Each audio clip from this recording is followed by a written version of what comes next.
आज इस वीडियो में मैं आपके लिए एक 80 शब्द प्रति मिनट की डिक्टेशन बोलने जा रहा हूँ। ये डिक्टेशन आपकी स्पीड को भी बढ़ाएगी और गलतियों को भी कम करेगी। और यदि किसी कारणवश आप लोगों की स्पीड नहीं बन पा रही है, गलतियाँ दिखा रही हैं, तो आज ही आप हमारी ऑनलाइन या ऑफलाइन क्लासों को ज्वाइन कर सकते हैं। एडवांस आउटलाइन की बुकों को परचेज कर सकते हैं। शॉर्ट हैंड संबंधी किसी भी जानकारी के लिए आप मेरे कॉन्टैक्ट नंबर पर कॉन्टैक्ट करके मुझसे जानकारी प्राप्त कर सकते हैं। कैसे बुकों को परचेज करना हो, कैसे क्लासों को ज्वाइन करना है। तो अब मैं आपको डिक्टेशन बोलने जा रहा हूँ। डिक्टेशन लिखने के लिए तैयार रहिए। अब से कुछ ही सेकंड में डिक्टेशन बोलना स्टार्ट हो जाएगी। रेडी। उपाध्यक्ष महोदय, हमारा देश कृषि प्रधान है, लेकिन खेती के बाद उद्योग का हमारे देश के आर्थिक जीवन में बड़ा प्रमुख और महत्वपूर्ण स्थान है।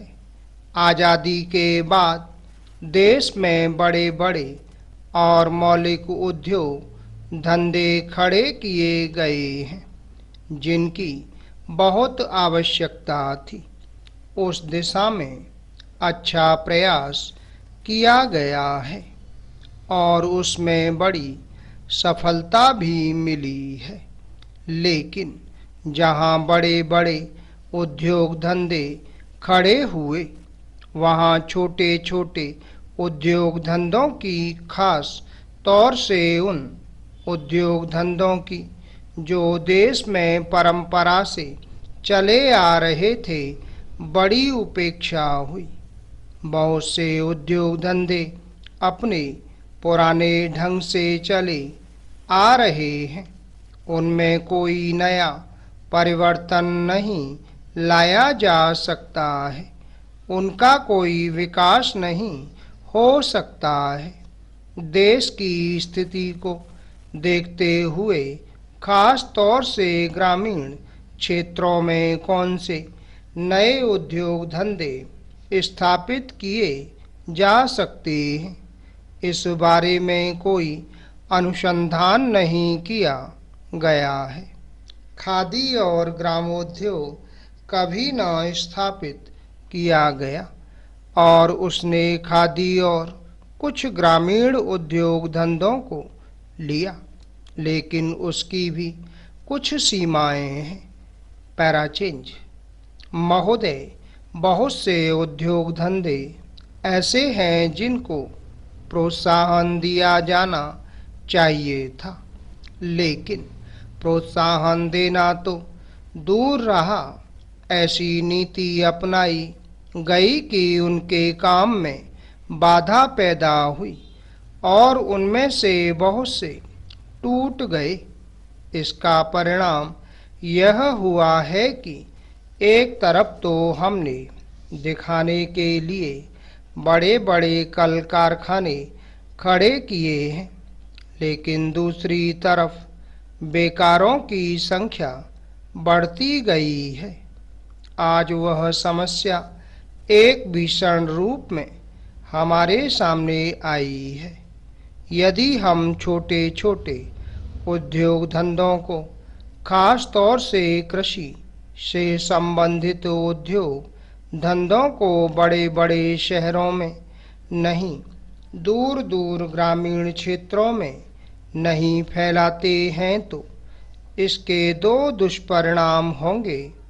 एक तो उद्योगों का केंद्रीयकरण होगा और दूसरे शहरों की आबादी बढ़ेगी, जिससे अनेक जटिल समस्याएं पैदा होंगी।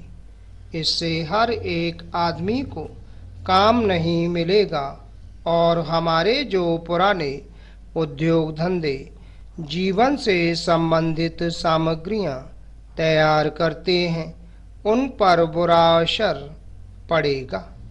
लेकिन सरकार की ऐसी नीति रही है कि उनमें से बहुत से उद्योग धंधे समाप्त होते जा रहे हैं, जिसका नतीजा यह है कि इस उद्योग में लगे हुए आदमी बेकार हो रहे हैं। मैं चाहूँगा कि सरकार ऐसे उद्योग धंधों को अधिक से अधिक प्रोत्साहन देने का प्रयत्न करें। Para change. दूसरा निवेदन यह है कि उस समय जब यात्री पहाड़ों में घूमने जाते हैं, रेलों की संख्या अधिक बढ़ाई जानी चाहिए। मैं हर सप्ताह देहरादून जाता हूँ। मुझे तीसरे दर्जे के यात्रियों पर बड़ी दया आती है। कितना बुरा व्यवहार उनके साथ किया जाता है। भेड़ बकरियों की तरह से 100-200 आदमी एक एक डिब्बे में भर जाते हैं और उनकी सुख सुविधाओं को देखने वाला कोई नहीं है। इसलिए ऐसे समय में प्रतिदिन जनता गाड़ी अधिक चलाई जाए। जो गाड़ियां अभी वहां जाती हैं उनके डिब्बों की संख्या बढ़ाई जाए ताकि यात्रियों को सुविधा हो सके। मैं मंत्री महोदय से एक निवेदन और करना चाहता हूं कि रेलवे की नौकरियों में पहाड़ी क्षेत्र के लोगों को, चाहे वे उत्तर प्रदेश के हों, हिमाचल प्रदेश के हों या अन्य किसी पहाड़ी स्थानों के हों, कोई स्थान नहीं दिया जाता है। रोजगार दफ्तर से उनके नाम भेजे नहीं जाते हैं और उनको कोई सूचना नहीं दी जाती है। Full stop. दोस्तों, ये थी 80 शब्द प्रथमट की डिक्टेशन। आपको हमारा वीडियो कैसा लगा, वीडियो के नीचे कमेंट बॉक्स में लिखकर अवश्य भेजिएगा। शॉर्टहैंड संबंधी किसी भी जानकारी के लिए आप मेरे कॉन्टैक्ट नंबर पर कॉन्टैक्ट करके मुझसे जानकारी प्राप्त कर सकते हैं। कैसे बुकों को परचेज करना हो, कैसे क्लासों को ज्वाइन करना है।